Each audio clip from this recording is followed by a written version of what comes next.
And so I always like to also let people know that there's other options out there as well. So as Dean mentioned, we like to think of the totality of the home when we're talking to folks. So, that's where the planning really comes in, is sitting down and saying, where are the environmental impacts from what is happening within my home? So, everything from, you go into your garage and you see you've got a bunch of gas cans there for your lawnmowers and your weed whacker and your chainsaw and things like that. That's fossil fuels. It's not something we typically think about, but that's something that can be a low-cost fix if you go out there. Maybe you're not able to afford a new HVAC system, but you can go out there and you can get the electric lawnmower and you can start your journey of getting your home off fossil fuels and things like that. Also looking at things like induction stoves. Are you cooking with gas? Is your hot water heater with gas? Those are things that you can start to look at as they fail. You're able to replace those with one that's not specifically burning fossil fuels. And if you're running your home on renewables or you're purchasing renewables for it, that can be done in a truly sustainable manner. So we like to get people thinking about every single impact in their home and what they can do with that. Now, for a lot of the folks out there, you're working with your communities, you're working with your town boards, and you've got to make the change, you need to communicate that effectively to people. So that's kind of my thinking up front, is that planning, making the chart, making the list, doing the assessments, and then figuring out where you can do with what you can do with your budget. So in terms of communicating this to the public and to your different stakeholders, I'm sure a lot of folks out there have email lists. They might have social media pages. They talk with their town or village or county boards and executives. But really go out there and think, who are your constituents? What impact do you have and who can you reach? And then think about what's the best way to get that information to them in a way that's going to be useful. So a lot of times we think of these things as kind of one-offs. So we might work with somebody on, okay, we really want to promote home energy audits, or we really want to work on heat pumps, or we really want to work on a solarized campaign or something like that. And that's great, and we're going to get some good results from that. But I think we should all take it back one step and think, how can we engage people in an ongoing process about every single type of thing they can do in their home, because of the fact that a lot of people might be budget constrained, and there might be things that are, quick fixes that they can do now that get them thinking about it, that get them in that mindset, that get them planning more. Because sustainability and especially energy efficiency are one of those things where once it's in your head, you see it everywhere you go. I know. Anytime I go into a friend's house or something, or I go, into one of our facilities or another state's facilities, I'm always, I can't unsee some of the stuff that I've learned. And I think once we get people thinking through that mindset, they're going to see this stuff everywhere they look. They're going to see opportunity for lowering greenhouse gas emissions in their energy bills. So when you're thinking about how to communicate with folks at the state level, I can give you the example of what we've done with our lunchtime learning webinar series. And so within DEC, we thought about, okay, how do we engage our staff on these topics? We know that there are staff that already want this information. And we thought about, okay, we have staff spread throughout the whole state. And we thought, well, we don't want to do it just in one office. We don't want to have to go office to office. So we started doing a webinar series. And we thought, if we're going to do a webinar series, why don't we open it up to other folks as well at other state agencies? So now we've got this promoted to all state employees at different agencies. And we do a different topic every month. So people know it's predictable. It's the second Tuesday of every month at noon. They can watch it on their lunch hour. It's a half hour, and kind of look at what's in the news and how does that apply to folks' lives. So we've covered most topics, everything from clean heating and cooling to solar, to textile recycling, to sustainable forestry products, sustainable holidays, you name it, we've kind of done that. And we've brought these people in and we're having an ongoing conversation with them.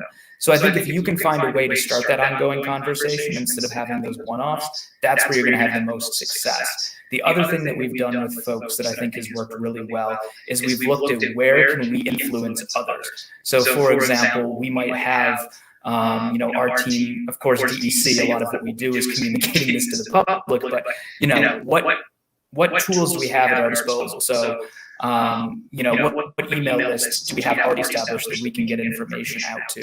Where are we holding events already that we can engage with people? Where can we find people that might not be as engaged? And where can we get decision makers and folks with more influence to push our message out? So in our instance, it might be folks at the commissioner, it might be folks at other agencies that are high-level folks pushing it down to their staff.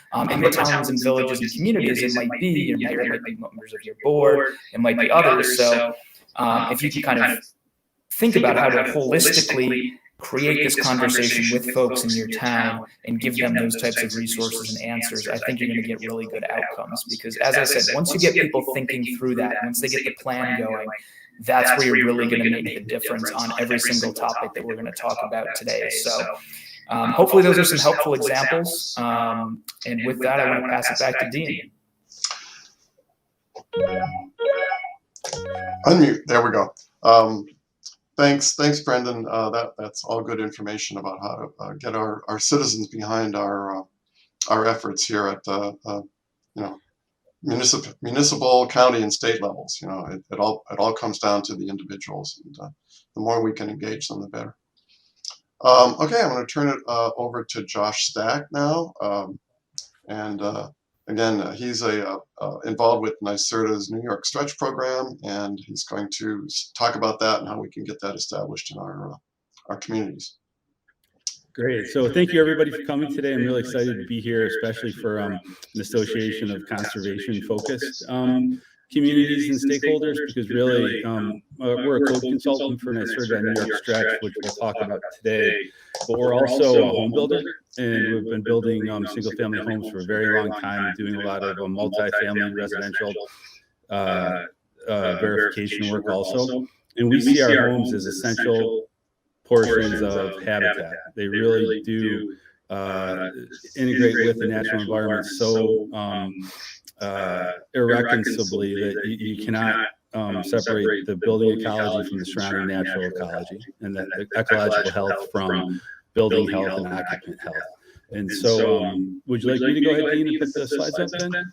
Or I'm ready to do that, but if you have it too, you're welcome to. Oh, please go ahead if you could. Okay. So we'll just talk really briefly about what New York Stretch is, and just to echo Brendan's really fantastic points, to look at the house as a system, but not only a house as a system, but a system of systems. So how each of the different components of the home actually integrate with each other, and then with the surrounding ecology. So if you go to the next slide, Dean. So the big question we always get first is, what is a stretch code? And a stretch code is intended to be about one code cycle more efficient than the current energy code. It's a readily adoptable, more strict local energy code. It's more efficient than the current New York State 2020 energy code. It's explicitly authorized by Article 11 of the New York State Energy Law. Any community can adopt a more stringent local energy code, and in adopting it, they can actually begin to interpret it, which is a really nice way to begin to structure a local code enforcement program in an optimal way for that community, to figure out how you'd like to allocate responsibility between a code officer or third-party inspection agencies about building thermal envelope and some of the performance testing. And so what New York Stretch is really is an overlay to the current code. So it doesn't replace the code. It just modifies certain sections of the code to be more energy efficient and higher performing. As a builder, I can say it's based on proven technology, systems, and research, such as the Energy Star program that's been in existence for more than 20 years. And as a builder, we've been building houses that meet or exceed New York Stretch for probably 20 years. And so that's really how it meets the market at little to no additional cost. And we can talk about that for anybody who's interested. Again, it's readily adoptable, utilizes existing code enforcement system. So it also gives municipalities more flexibility how they'd like to structure and administer their code enforcement program to create higher quality buildings and housing stock in the community. Next slide, please. And so New York Stretch basically tries to meet that next code cycle. It is not the next energy code, but many of the provisions hopefully will be integrated into the next code cycle. So this is just kind of the idea, if we're on that glide path to zero, particularly as it's codified into New York law through the Climate Leadership and Climate Protection Act, New York Stretch is a really fantastic tool for communities to consider how to meet those climate goals. As Brendan said, that critical path for any energy efficiency audit is essential to see the system, to understand what to do first. And that's what New York Stretch also focuses on. For example, you want to look at your air barrier, your primary air control layer, before you think about new windows, because every dollar you invest in an enhanced air barrier and enhanced thermal building envelope is going to pay back much more than perhaps other measures might.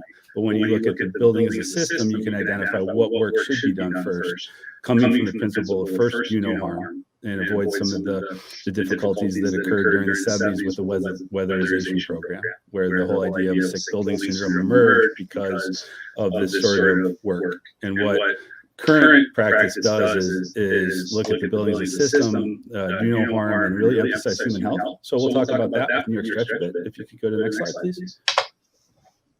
So benefits.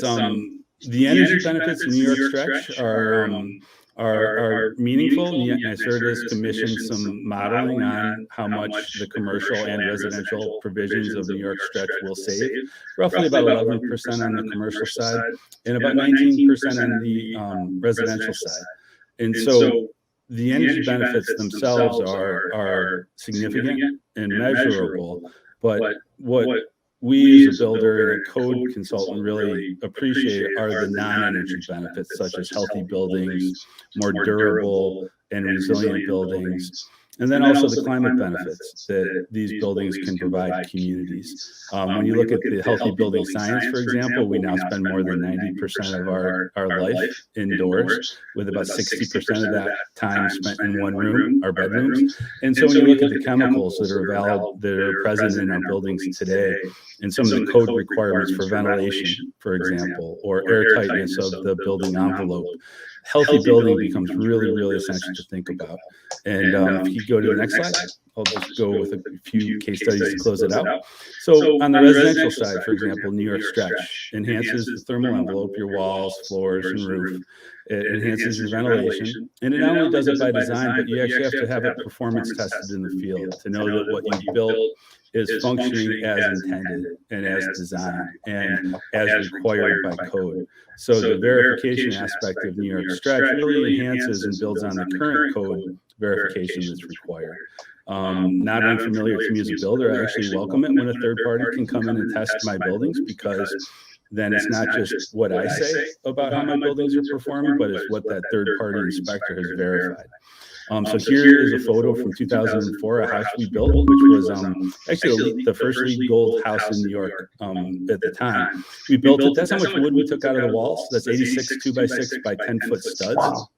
At that time, it cost about $500, but R1 per inch. So when you take that out of the wall assembly, that's like a large door to the outside, which makes your home more energy efficient, brings moisture, vapor, all sorts of durability concerns, potential indoor air quality concerns if it's connected to a basement or a garage where we store all those fossil fuel power equipment, the Brendan reference, the chainsaws and the paint and the bad chemicals you would put in a basement or garage come into the house through those sort of holes and openings. So you take that out of the thermal envelope, replace it with insulation, and you've got a higher performing house over the lifetime of the system. So for any first cost, when you look at New York Stretch, today's dollars, that's about $2,000 worth of lumber and another $400 or $500 I didn't have to pay our framer to assemble into the wall. And when you do that, save about $2,500, we've just purchased a whole house mechanical ventilation system that's healthier than what code would allow. And so we've provided a higher, and New York Stretch provides a healthier, higher performing house to a homeowner at no extra first cost if the builder is doing his or her job correctly and thinking about how to manage construction. So we're at a conservation committee audience here, so the ecological impact is even more immense. I'll go off script for a second, but when we looked at this in 2009 at the height of the market before it collapsed, if you take just this much wood out of the wall of each home built, the 1.9 million houses built in 2009 in America, you would save 30,000 acres of forests each year from having to be harvested and converted into lumber for these homes. And you think about the ecological function and services that those forests provide to us, because as a builder, no code provides fresh air, drinkable water, or managed waste. We rely on the natural world to do that. And to the extent we can minimize the disruption of our housing stock on that natural resource flow and become more efficient using tools like NYStretch, the easier it is to ensure healthy, natural living communities and ecosystems for all of our residents and for ourselves. So really simple to do. Next slide, please. This is another one. This was one of our projects just a couple years ago where, certainly we debate the benefits of closed cell spray foam insulation. It has its purposes. It has a high embodied carbon to it, but, we can talk about that if anyone's interested. But when you move that silver duct pipe out of the way, that's where the insulation firm had missed. And so unless there was an inspection there, if we hadn't done this ourselves, code officers are overworked, I think, in many ways. The amount of information they're required to know and manage and enforce is really amazing when you look at the extent of codes that they need to be competent and expert in. So code officer may have caught that during the installation pre-drywall inspection as well, but we caught it and said that's missing insulation. So that would have been a point of failure, because as we make our homes more airtight as the code requires, all points of failure, all airflow would have gone to that point. So all moisture would have condensed there. Possibly mold would have formed. It would have been a cold area, a cold room in the house. Thermal comfort is actually thermal health. When you think about it, comfort is it's more than just comfort in codes. It's actually health. The research shows it pretty clearly. So you have to go back and insulate that, and you catch those sort of things, and that reduces energy consumption and global greenhouse gas emissions as well. So next one, please. Here's another one on a multifamily affordable project we did as a verifier. The sheetrockers came through and forgot to cut a supply duct in the wall. So you see the sheetrocker back with a saw to open up the sheetrock to put the duct in. And if we had come to performance test that ductwork, which NYStretch requires, not only as designed, but as installed, there would have been warm air or cold air blowing against the back side of that wall for the life of the building, making it more inefficient. Could have caused durability issues with moisture and mold at that point. But either way, these are the sort of things that NYStretch is intended to catch as you go forward. Next slide, please. And so I think this might be my last slide. And again, getting to that bigger benefit of codes and New York and above energy codes like NYStretch, when the National Institute of Building Science and FEMA and International Code Council looked at it, this is specifically for natural disturbances, and there's some really great NYStretch research I would point people to that is connected to NYStretch about climate resilience strategies in New York, completed by the University of Buffalo and Nick Reykjavik there. But $11 for every $1 invested in adopting the most recent code. New York's done that with the 2018 I-code, so we're already at a great standard. So a lot of questions we receive is, hey, if we've already adopted the most recent code, why do we need NYStretch other than the climate impacts? And the answer is, if you adopt an above code program like NYStretch, even if there is a small incremental first cost, $4 returns for every dollar invested in that building. So it enhances not only the ecological health and the climate adaptation of a community, but it also enhances the economic development of that community as well by investing in these above code programs. So with that, I would just say thank you. Would love to hear any questions, and back to Dean. Great, thanks a lot, Josh. That was a very in-depth presentation, really showing some. Dean, you're muted. Yes, I am. Thank you. Thanks, Josh. That was a really good illustration of some of the little snafus that we can get by adopting good code and good code enforcement, especially with the NYStretch available now. I'm going to move on to Lauren. Lauren's, as I mentioned, the Director of Energy Smart Homes Campaign for Sustainable Westchester. My community, Tarrytown, I'm the co-chair of the Environmental Council here, and I'm involved with the Tri-Village River Towns Energy Smart Homes initiative that we just sort of started a few months ago, and is going to continue through next year, part of next year. and we're in the phase of trying to promote that to our residents in the community now. So Lauren's going to talk about that program and where it's going to go from here. Okay, go ahead, Lauren. Okay, thanks, Dean. How's this looking so far? Yeah, that's perfect. That's perfect. Yep. Okay, well, hi everyone. I'm Lauren Brois. As Dean said, I work at Sustainable Westchester, and I've been lucky to be working with him for the past couple of months on our Energy Smart Homes campaign.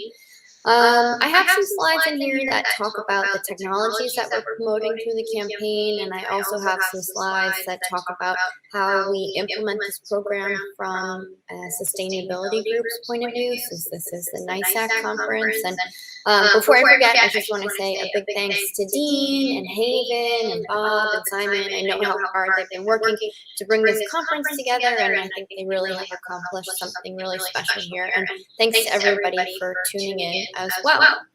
So, Sustainable Westchester is a nonprofit organization. We're comprised of our member municipalities. Pretty much every municipality in the county is a member, including Westchester County itself. And it's our goal to enable sustainable programming for the municipalities and for their residents. So, we offer a whole suite of programs to people looking to lower their impact on the planet.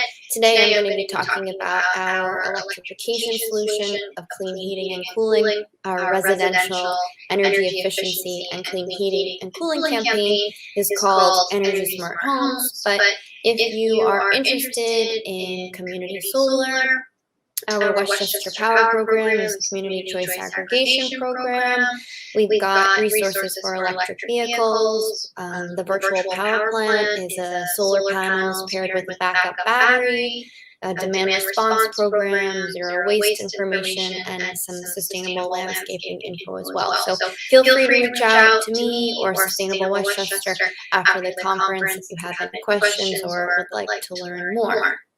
So I think we kind of all touched upon how New York State has very aggressive, nation-leading carbon reduction goals, and even though these goals kind of seem kind of lofty, or how do they connect to our daily life, when we think about our own impact on the planet, our own heating and cooling of our homes, it directly correlates to how we're going to achieve these amazing reduction goals. So you'll see on the screen the 40% reduction of greenhouse gas emissions by 2030, 85% by 2050. That won't be achieved unless we all take massive steps to change the way we are living our lives, and especially when it comes to how we're heating and cooling our buildings. There's an amazing statistic about how many homes need to be converted to have us reach these goals, and it's something like 400 homes a day, including every single weekend until the next 30 years if we're going to make this happen. So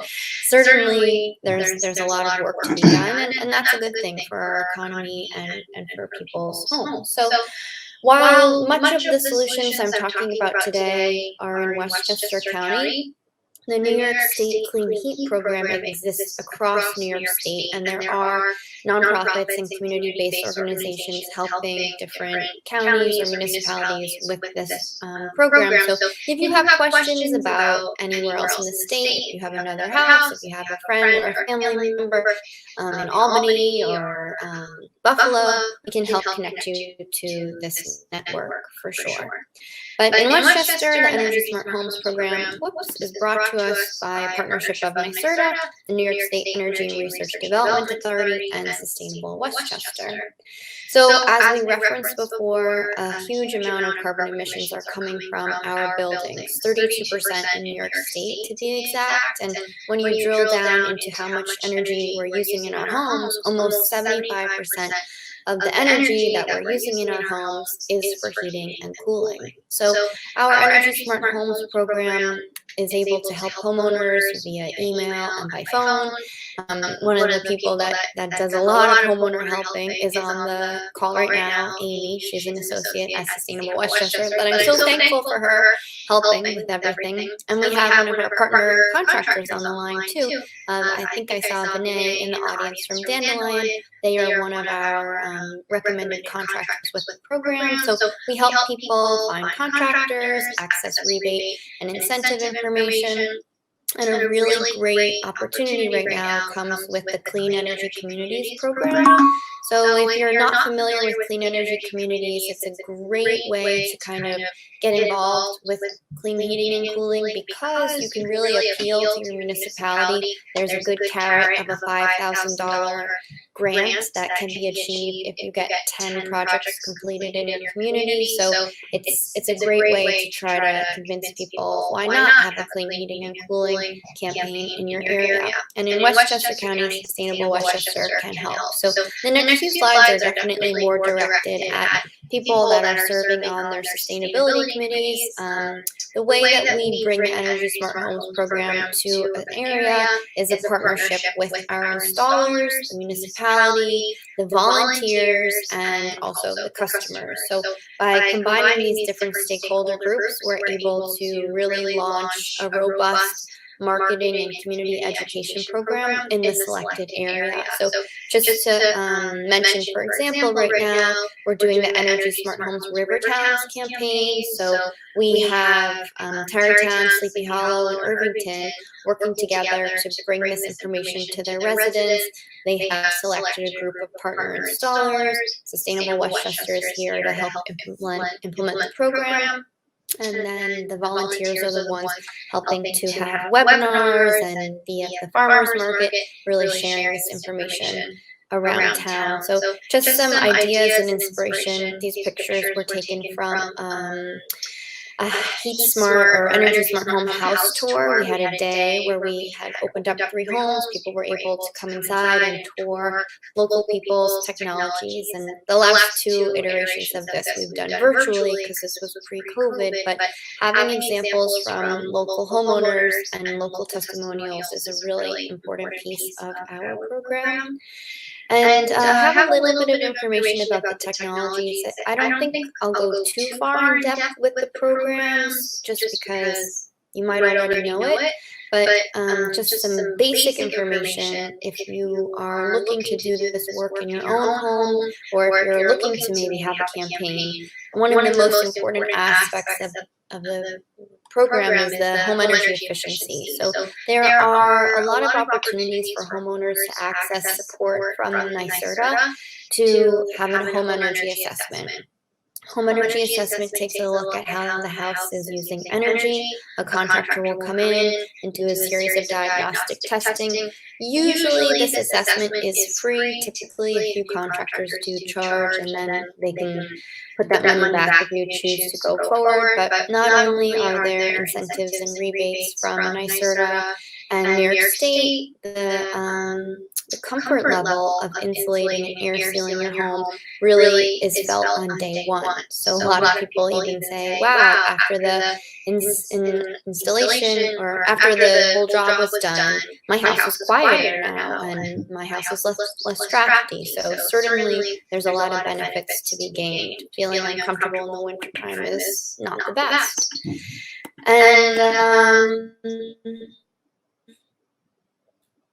slides pretty quickly. There's rebates and incentives between $500 and $4,000 for the average income earner in New York State. And there's even more incentives from New York State for people that receive enhanced star property tax exemption or others that may be benefiting from HEAP or SNAP recipients. There are programs such as Empower that could be really impactful in helping people to afford this work and reduce the energy burden. So when we talk about clean heating and cooling, we're talking about getting rid of your existing fossil fuel system. So no more gas, no more oil, and you're switching to a heat pump. And heat pumps can come in different ways. Air source heat pumps have a few different applications. There's a ducted and a ductless solution depending on what works for your home.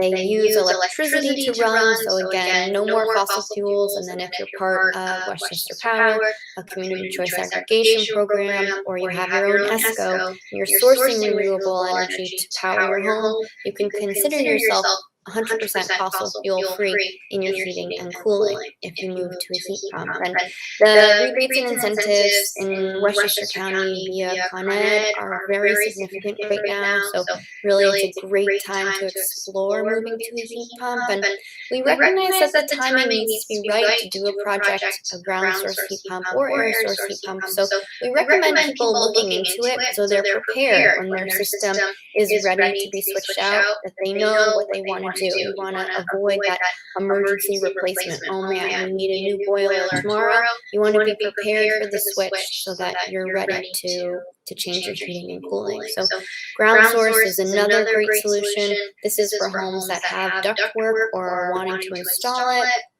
And there's a lot of benefits. It's the most efficient technology possible. The rebates are just amazing. And I like to show this picture. This is Jen and Katona. They had their old air conditioning system right here where this bush was a few years ago. She switched to geothermal and then they gained the space in their yard. So with geothermal, there's no outdoor equipment, which is really nice. And if you're wondering if your house would be a good candidate for geothermal, and you're in Westchester, you can use the NYStretch tool, Westchester Geo Possibilities. You can type in your address. You can do it right now. It's just geopossibilities.ny.gov, and they'll tell you if you're a good candidate for geothermal.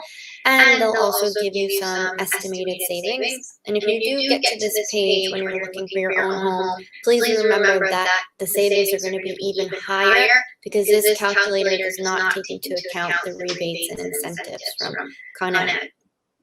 And lastly, the heat pump hot water heaters, technology we promote as part of Energy Smart Homes. You know, it's often people replace their hot water heater more often than their heating and cooling system. So it's a great piece of technology. It's 2 to 3 times more efficient than a typical hot water heater and has a really fast payback period. And actually, Dean has, well, a lot of this equipment in his home, but we just filmed a heat pump hot water heater video at Dean's house and we showed it the other day. So maybe I'll put the link in the chat to that video once I'm done sharing my screen. And here's my contact information if people have questions. And I think that's it. So I'm going to stop sharing. Yeah. Thanks. And I will unmute myself. Lauren, thanks a lot. That was a really quick but thorough introduction and explanation of Energy Smart Homes, and also it was interesting that the slide you showed of all the upstate programs as well. I just didn't realize it was it was covering the state in a lot of different communities up there. Mostly using the Heat Smart name that was the original incarnation of Energy Smart Homes. Okay, I guess we're going to ask for questions from participants or audience members. And I see Chris moving up to microphone 1 there, so go ahead, Chris. You have to unmute yourself. I got it. Yeah. So I have a question. I live in a co-op and we lost our heating and hot water system with Ida. And they're tinkering with a temporary replacement. And, you know, we have kind of a very conservative board, but I'm wondering if the heat pump hot water system is something that you can get for, let's say, a 75 unit building, or is it just, they're smaller units? Where do you live, Chris? Bronxville. Oh, Bronxville. Okay. We have a commercial clean heating and cooling program. So on the commercial side of things, the rebates and incentives are different. So I think you would probably want to look into, there's different solutions, and I can, do you want to put your email in the chat and I can connect you to Rachel? Oh, sure. Yeah, I have actually attended some of those. And you know, but our building had just upgraded its system and wasn't interested. But now, obviously, since we lost the system, we have to be interested. So I do know how to reach them, but thanks. That's helpful. So just go to the commercial line, and there are rebates for commercial installations as well. Yep. Great. Great, thanks, Chris. It might be we have Michael Hartner Go ahead with your question, Michael.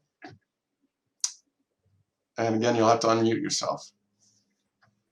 I think maybe I can unmute you. Here we go. Nope, I can't do that. You'll have to do it yourself. Yeah, you'll find the little microphone on your. Yeah, I'm sorry, I don't have. There you go. I'm not sure how you thought I did. Oh, I see. That worked. We can hear you now. Oh, you have to go up to the microphone though to continue. I think he was just walking around. Oh, I see. Okay. Sorry about that. All right. I see at Mike C there, Liz, you'll have to move to microphone 1 in order to be heard. And unmute yourself. There you go.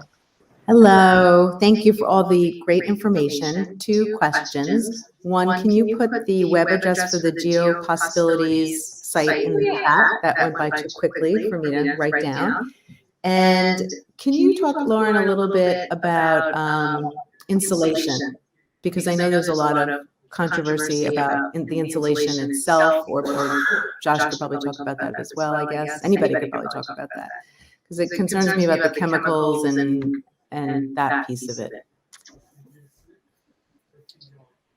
I can start, and then Josh, do you want to fill in?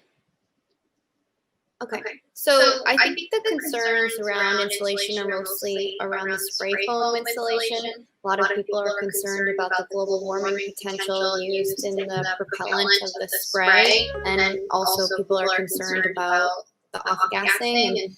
And for some projects, if you're going to do spray foam, people do recommend perhaps not sleeping in the house that night to let the off-gassing happen. But as far as I think more common insulation is cellulose, and they have different applications, dense pack cellulose, and that's made of recycled newspaper, borax, and it's a very harmless substance. So certainly deciding what's best for your home is a good, there's choices there.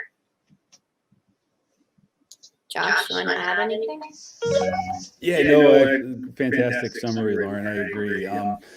Always follow manufacturer installation instructions for any spray foam product. And typically they have a requirement to be out of the house for at least 24 hours.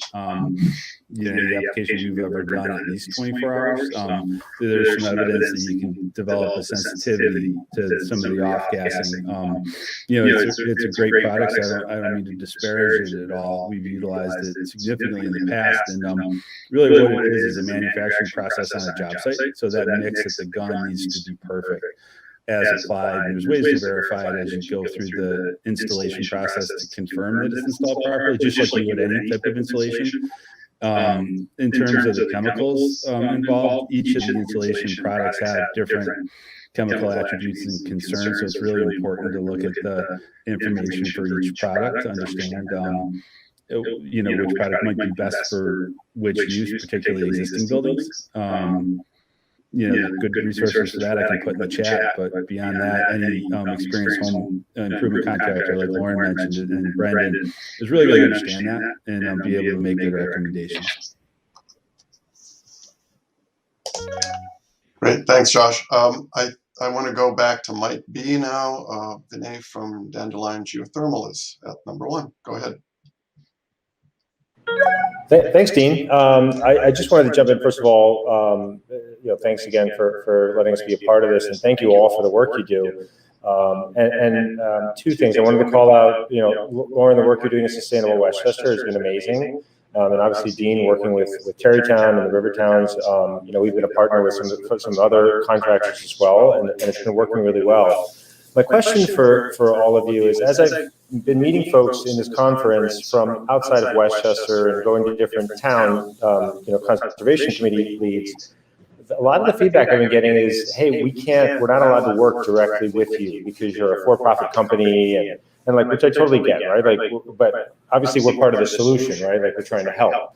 So any advice on how to get, I don't want to say get around that, because towns have these mandates where they don't want to work with for-profit companies, but at the end of the day, we're also here to help, right? And I'm not just talking for me, I'm talking about our competitors who are our frenemies, right? We want them to succeed. Obviously, they succeed, we all succeed, and us as well. So just any guidance on how how to go about that would be greatly appreciated, because I've heard it from multiple like people from different towns, and it's the same feedback separately. So thank you. I mean, we have had that pushback too, and I even in our marketing, when I put the municipality seal on something, I don't put the contractor's logos on that piece of paper. I try to separate them, but certainly I think the municipalities are limited in their partnership in the sense that they don't want to show favoritism, they don't want to pick the wrong contractor. But with Sustainable Westchester, we have an RFP process that we bring the contractors on, they sign a legal agreement, and there's like a layer of protection from that. But I think perhaps in municipalities or counties that don't have a Sustainable Westchester, perhaps saying that it's part of the NYStretch program, that it's part of the utility program now, that something there could be the door to open it, that they're promoting their utility. But yeah, I've seen this problem, and I don't have a good solution. Yeah, it's a chicken and egg, right? So, but yeah, I appreciate that, and I guess we'll keep trying. But obviously we're here, and we're here to help. So. We can't hit those New NYStretch goals. We can't hit the 2030 goals, right, without us and plenty of other contractors. So again, I speak for all of us, not just for Dandelion. But anyway, thank you. Great stuff. Yeah, the RFP is a piece of paper that we have. So if other municipalities wanted to use that, I don't see what would stop them as a basis instead of reinventing the wheel. Yeah, I would support that. From a New NYStretch perspective, one of the feedback or concerns municipalities have is the additional first cost that a more stringent local energy code would add to the cost of a new home or a new commercial building. And some of that cost is the required performance testing or field inspections. And so from our perspective as a company that does airtightness testing, when that requirement came into the New York State Energy Code in 2016, we would charge a fee, go do the airtightness test for code purposes. But then the market solved the problem at no cost. Insulation firms, HVAC firms realized that they could integrate that service into their proposal. And as long as the authority with jurisdiction, the code officer, was okay with that third party completing that service, it suddenly became a no-cost test to the builder to comply, which eliminated that first cost criticism. And so I'm a big believer in allowing the market to work, even though we lost it. It was a small amount of what we did, but it was nice to see that business disappear because it meant the market was starting to understand what airtightness in buildings was. So it was really good to see and work with insulation firms that started to understand what a grade 1 installation was and why it was important and how to verify it visually, and then also how to do the airtightness test. So I think there's some sort of gatekeeping function that credentials have or an RFP response might provide, but we've always been a believer in as part of a different local heat smart campaign up our way. Allow more contractors to participate. The more the better. The more information to the homeowner, the more options the homeowner has, and not having to select from pre-approved contractors is really a benefit because it gives the owner the transparency and the control to make the decision on who to go with. So that's one way we've looked at it, and with our recommendations is to bring as many firms into the program that can meet those minimum qualification requirements, and then allow the market to solve that extra first cost problem in a way that delivers the same quality result. Thank you, Josh. It's helpful. That's great. Thanks again, Lauren, for everything you're doing in Westchester.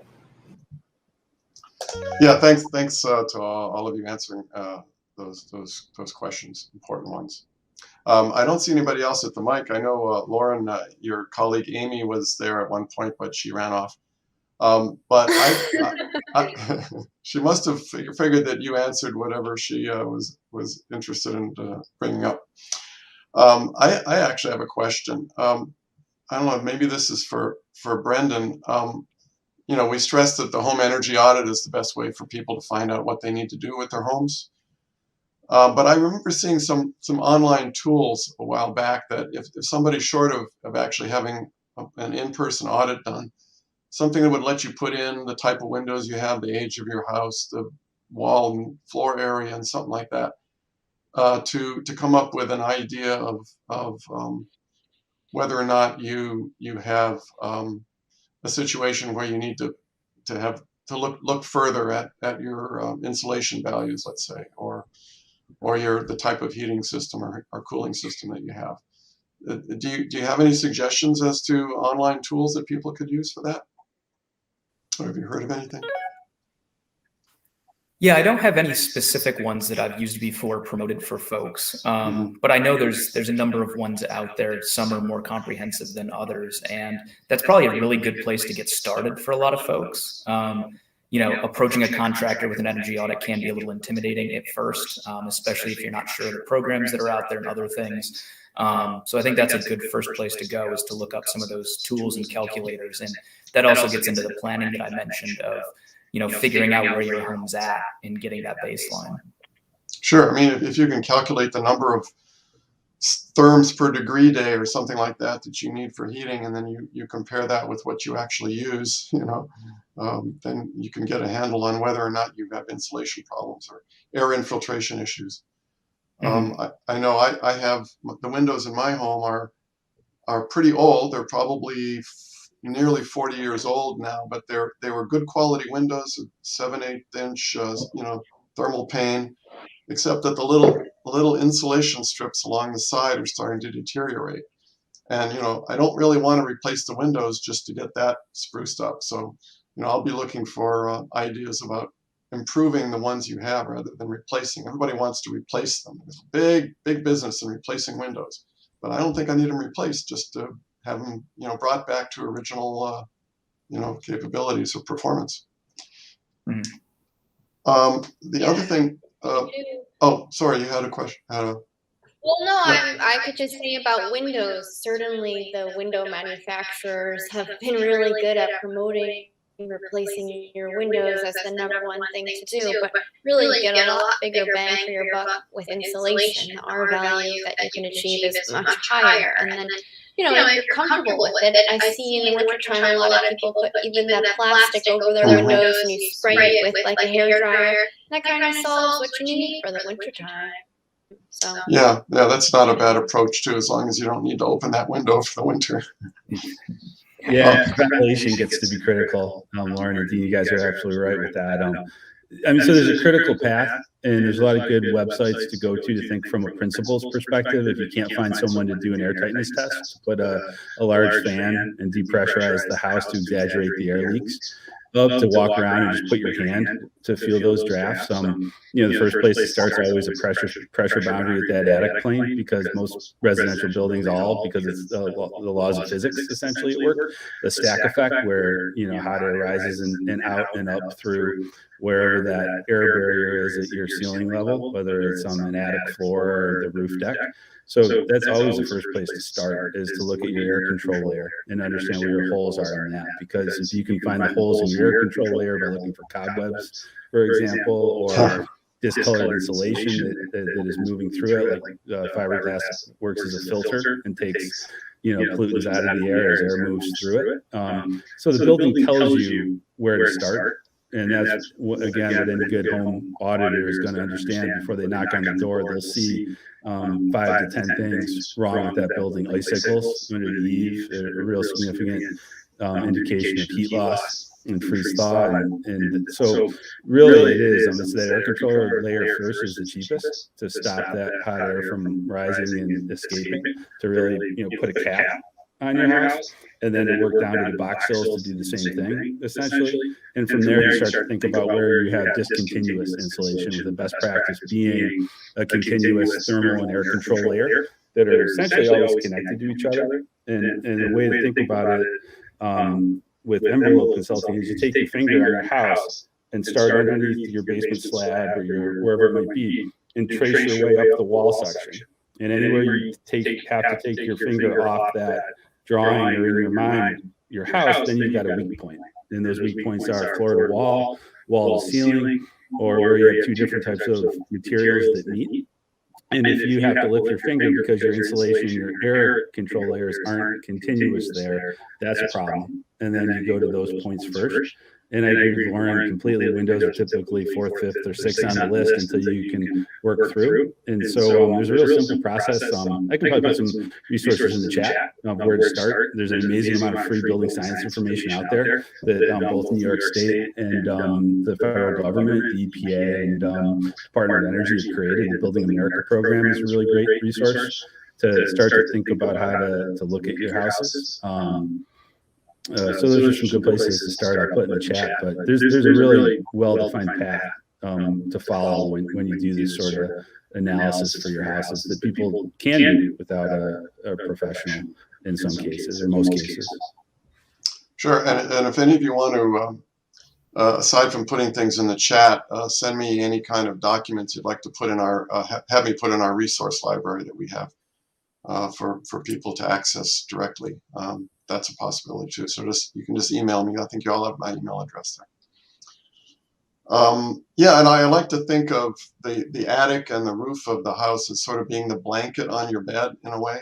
I mean, you can. There's a couple of ways you can feel warm when you're in bed. You can put an electric blanket in or an electric heating pad, but it's actually best if you have insulation on top, because that's, like you say, the heat rises. And so, putting a blanket on your house is a really good idea. I did that recently to my house. I had the attic re-insulated with cellulose, and the upper floor of my mansard roof home all insulation blown in the walls, and that really made a difference, for sure. Okay. Can I? Sure, go ahead, Lauren. Yeah. My question's for Brendan. I'm happy to put a face to your name because I have seen that lunchtime webinar series and I think it's so great. So I was wondering if maybe, could you put a link in the chat? Like, I've seen that page before that has the inventory of all the previous webinars. It's so great. I try to watch them, like to catch up on the ones from a long time ago. Yeah. I don't know. Yeah, definitely. I'll put a link to that in the chat so that folks can access that. And we do have them all recorded there. And actually, a lot of them are on the topics that have been discussed here today. So, yeah, it's a good starting point for folks. And I'm wondering, like, could I share that video series like with county employees? Like, how could we bring that to more people? Yeah, if you'd like to, yeah, it's right there on the Green New York website. So it is available to the public. They can go on there and they can find that. So yeah, feel free to share the links to that page. We also update it about every 6 months with the next 6 months topics. So you'll also see what we have coming up as well, and folks can register for those. Okay, this is great. I'm going to close out this session because in 1 minute, the closing remarks for this conference are going to be in the auditorium, and John Rhodes is going to be filling in for Simon from NYSAC. So I want to go and listen to that myself. So thank you all for your contributions here. This has been great, and enjoy the rest of the conference. Bye. Thanks, everybody.